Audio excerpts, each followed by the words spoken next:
upper Delaware River Basin, in Pennsylvania, and in New York. You might know him as the green superhero in two different senses.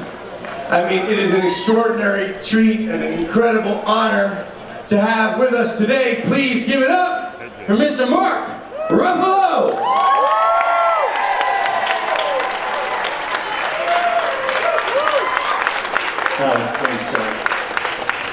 Wow,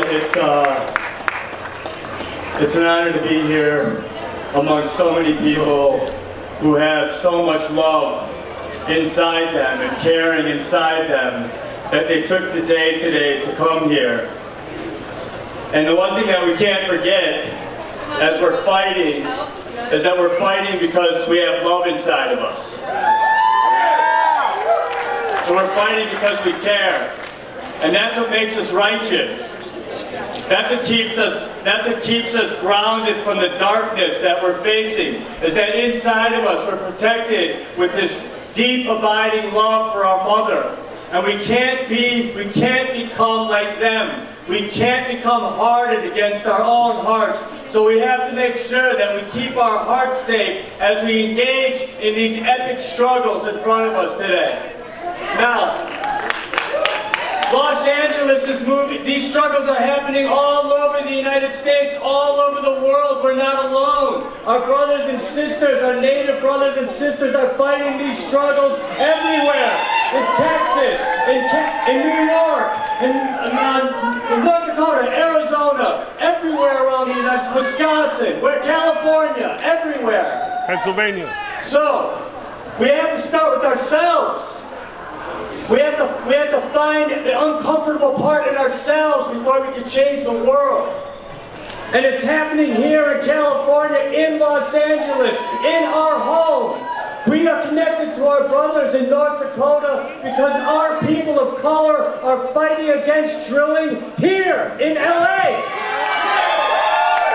And I don't care if Garcetti is moving Los Angeles to 100% renewable energy. Because if we're going to make this transition, we have to do it with all of us. And we have to start with the neighborhoods and the frontline communities that are living with this.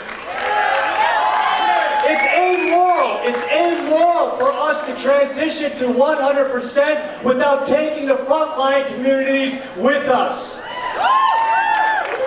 And so, we have to start here. For those of you who can't make it to North Dakota, then you could go out here and fight here and put your bodies on the line here. But don't listen to me, okay? I'm just a white guy. Truthfully. The one thing I can do is I can put a spotlight. I have spotlights that follow me around. It's not fair, but it's true, okay? The one thing I can do is be of service and put a spotlight to the people whose voice you must be hearing, and you're not hearing. Okay? So today, I have the most beautiful young woman leader, and by the way, we've had 1,000 years of men running the show, and god damn it, it's time for some women to step up. And so I'm here today to introduce you to a young sister warrior leader. Her name is Naomi Cabo. And with Stand LA, Stand Against Neighborhood Drilling Los Angeles, she's shut down, her and her family and her community, shut down a drilling site here in Los Angeles. So I want you to hear this young woman's story. Naomi, please give her a warm and loving round. Can everyone hear me? Good afternoon, everyone. My name is Naomi Kobo. I'm 15 years old, and I have been in the fight against urban oil wells since I was 9. I lived in front of an oil well called the Lengo for many years, and this oil well was exposing toxic emissions that made not only me, but my community sick. In my personal experience, I suffered from stomach pains, headaches, nosebleeds, body spasms that got to the point where I couldn't walk. I developed asthma, and that's something I'm always going to have to live with now. And I had heart palpitations, and I had to use a heart monitor for several weeks. As a community, we managed to shut down Alinco temporarily, but this does not mean our job is done. We are still fighting to shut it down permanently.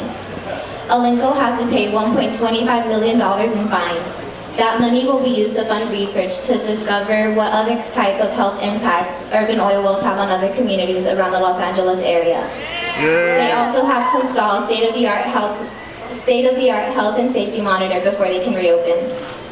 I remember when my community would smell like natural gas, guava, acid fruit, or rotten eggs. Families shouldn't be worried on whether they're breathing clean air, or if a child or a sibling will have a nosebleed overnight. A conversation starter should be, my daughter scored at her soccer tournament yesterday. Certainly not. My daughter had an asthma attack last night. Did your son have one? Sadly, my community has had to start conversations like that. Yet due to our success, we've also been able to have conversations like the first example I gave. Across the nation, people are fighting for environmental justice. This problem, unfortunately, isn't a national problem. It is a worldwide problem. Many people all over the world are fighting for environmental justice. A group of youth from the South Central Youth Leadership Coalition, Center for Biological Diversity, and Youth for Environmental Justice sued the City of Los Angeles for environmental injustice. The City Planning Department has a new application process, which includes a new application and a memorandum that was issued by Chief Zoning Administrator. Everyone has the right to breathe clean air no matter their age, gender, ethnicity, or socioeconomic status. Clean air is something we should all have from the start. We shouldn't have to fight for it. People say children are the future, yet the children in South Los Angeles have to fight for clean air. It is time to switch to clean, renewable energy now, because if we don't, there might not be a future generation.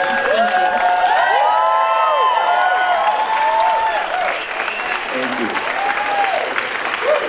Yeah. Has this fight enriched your life, what you're saying? It has opened my eyes in many different ways to see that there is a lot of discrimination still happening, especially with, air and such. But it really has made me stronger, and that won't make me stop fighting. Thank you. So, anywhere we can do this, and she's really what it's about. Yes. Anywhere we can engage in this, it's righteous. It's amoral to allow this stuff to be happening while the rest of us are moving on. So I want to say to Mayor Garcetti, to Governor Jerry Brown, it's amoral for you to keep drilling while at the same time calling yourselves climate change leaders. President Obama, it is amoral for you to keep drilling in our state lands, in our federal lands, off our federal waters, while at the same time calling yourself a climate change leader.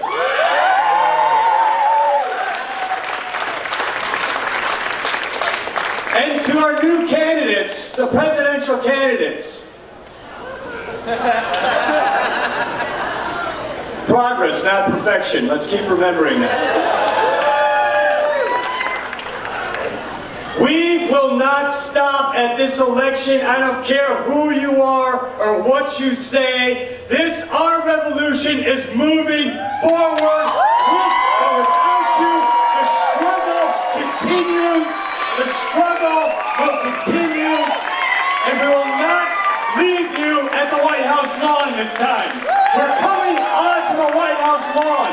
We're pushing through you. We're not stopping. We're not allowing you to carry the torch for us. We are pushing through you. Thank you for being here. Keep your hearts pure. Thank you so much. Thank you so much.